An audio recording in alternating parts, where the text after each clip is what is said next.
Bon retour à vous. Donc là, on en est au moins à la partie 4. Donc si vous n'avez pas vu les 3 parties avant, je vous invite à les regarder afin de ne pas être largué. Donc précédemment, nous avions parlé de ce Alma Tadema. Alma Tadema, c'est celui qui a informé son école que la peinture qu'ils utilisaient, qu'on appelait brun momie, était faite à partir de véritables cadavres de momies. Quand son ami Robertson, il me semble, a appris ça, il a été complètement horrifié. Quand son ami, Edward Burne-Jones a appris ça, il a été complètement horrifié et il a voulu enterrer son pot de peinture parce qu'il s'est dit mais c'est quelqu'un en fait, c'est quelqu'un qui a été déterré et qui doit à nouveau reposer. Donc il a enterré son pot de peinture. Ce qu'on nous dit sur Alma Tadema, c'est qu'il était un client important chez Robertson à l'époque où il broyait des momies, au milieu du 19e siècle. Donc Robertson, c'était un des fabricants les plus connus de peinture au 19e siècle, un des plus grands fournisseurs de peinture, dont cette peinture de momie. Donc, ça, c'est ce que nous explique Sally Woodcock, qui, elle, est restauratrice de peinture et chercheuse au musée Fitzwilliam de l'université de Cambridge. Et ce que nous dit cette madame Woodcock, c'est qu'il est fort possible que Alma Tadema ait assisté à la préparation de cette peinture faite à base de momies écrasées. Ce que cette dame nous dit, c'est que de nombreux artistes pré-raphaélites qui ont acheté le brin momie à Robertson, comme Alma Tadema, ont représenté des scènes égyptiennes. Il serait très intéressant de voir si ces artistes utilisaient des momies pour peindre des momies, ajoute-t-elle. Donc elle, ce qu'elle dit, c'est que, mais non, mais cela n'était pas par barbarisme, par monstruosité, par inhumanité profonde et caractérisée. Non, non, non. Ce qu'elle nous dit, c'est que peut-être ils étaient en train de peindre des momies. Donc peut-être ce serait intéressant de voir s'ils n'ont pas pris la peinture de momies, fait un cadavre de momies, pour peindre des momies.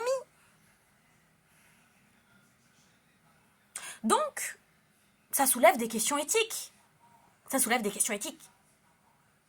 Les Africains étaient-ils trop stupides pour, lorsqu'ils ont pour la première fois représenté des Blancs, ne pas avoir massacré des Blancs, ne pas avoir pris leurs muscles les plus fins pour faire de la peinture afin de les représenter?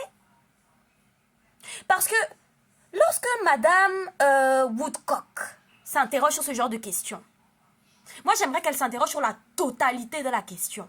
Voyez? J'aimerais qu'elle réponde à des questions comme mes questions. Avons-nous été stupides? Avons-nous été en retard de ne pas, lorsque nous avons représenté les Blancs, utiliser des Blancs pour dessiner des Blancs au sens propre du terme? C'est une question que je pose, on doit se poser. Voilà, on doit se poser cette question au jour d'aujourd'hui. On nous dit, le brun momie restera un mystère. Mais alors que nous savons que le brun momie était un pigment acheté par les artistes, il est presque impossible de déterminer scientifiquement quelles peintures sont porteuses du fameux pigment, même en utilisant la spectrométrie de masse. La spectrométrie de masse, qu'est-ce que c'est? C'est l'étude tout simplement des fantômes de lumière, qu'on appelle spectres. C'est ça. C'est la mesure des fantômes laissés par la lumière. Ils disent que, même en utilisant ça, on ne peut pas savoir s'ils sont humains. Vous savez, c'est assez étrange ce qu'ils disent, parce que pour savoir si un résidu est biologique et humain, je ne sais pas si on se sert de la lumière. Voyez? Pourquoi ne se sert-on pas de l'analyse ADN? N'y a-t-il pas des substances chimiques qui réagissent lorsqu'elles sont au contact d'un matériau biologique et qui peuvent attester de savoir si ce matériau est humain ou non? Mais je pense qu'ils ne veulent pas abîmer la peinture. Je pense qu'ils ne veulent pas abîmer la peinture. Voilà. Donc, on va continuer la lecture. Les quelques recettes qui existent pour fabriquer du brun momie varient énormément. Certaines appelant à l'utilisation de tout le corps de la momie, et d'autres utilisant uniquement le muscle le plus fin. De plus, les techniques de momification ont changé au fil des siècles, avec différentes résines, huiles et plantes utilisées à des époques différentes, note Alan Phoenix, scientifique et directeur de recherche au Getty Conservation Institute.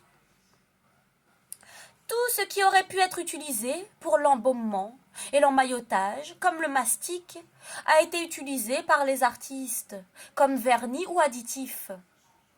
Donc, dire que telle ou telle œuvre est recouverte de bras momies est extrêmement difficile, explique Barbara Berry, responsable de la recherche scientifique à la National Gallery of Art. Les molécules caractéristiques qui permettraient de déterminer une origine mammifère ne seraient probablement présentes qu'en très petite quantité. Donc là, nous assistons à un mensonge du blanc qui ne veut pas reconnaître lesquelles de ces œuvres auraient pu être produites par cette aberration aux yeux du genre humain. Il ne veut pas reconnaître. Et comme il ne veut pas reconnaître, il invente tout un tas de conneries pour ne pas avoir à reconnaître, ni assumer, ni surtout réparer. Parce que c'est bien le problème que nous avons, nous les Noirs, avec les Blancs, c'est que le Blanc n'est jamais dans la volonté de réparer son crime. Mais pourquoi réparerait-il son crime lorsque son Dieu abrahamiste lui a déjà pardonné ce crime? Voilà. Donc ces gens qui savent qu'ils ne pourraient plus afficher dans un musée des peintures dont on va dire que mais ça ce sont des nègres bouillis et broyés qui vont servir à faire ce tableau-là. Le blanc dit qu'il est impossible pour lui de savoir. Le même blanc va se revendiquer premier scientifique de l'humanité dans tous les domaines. Voilà le paradoxe du blanc.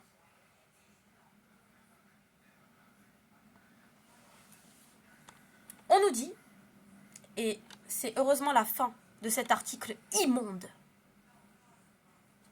on nous dit, bien que le recours au corps embaumé comme pigment soit depuis longtemps hors de propos, les fournisseurs d'art vendent toujours des tubes de peinture au coloris momie. Donc là, en fait, c'est exactement comme les têtes de nègres en Belgique. Vous voyez, avant, ils coupaient des têtes de nègres, ils coupaient des mains de nègres. Et comme ils ne pouvaient plus le faire, un instant T, eh bien, ils ont continué à le faire, mais cette fois, c'était en chocolat, dans les boulangeries.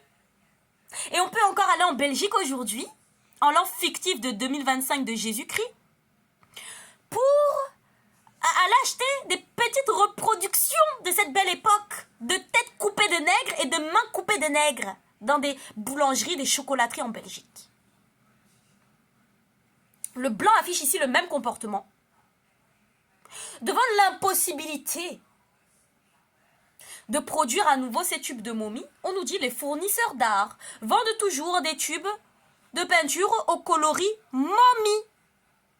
Voilà, un souvenir, un vestige de cette belle époque. L'époque de la grandeur du peuple blanc. Voilà. Et donc, l'article finit comme suit.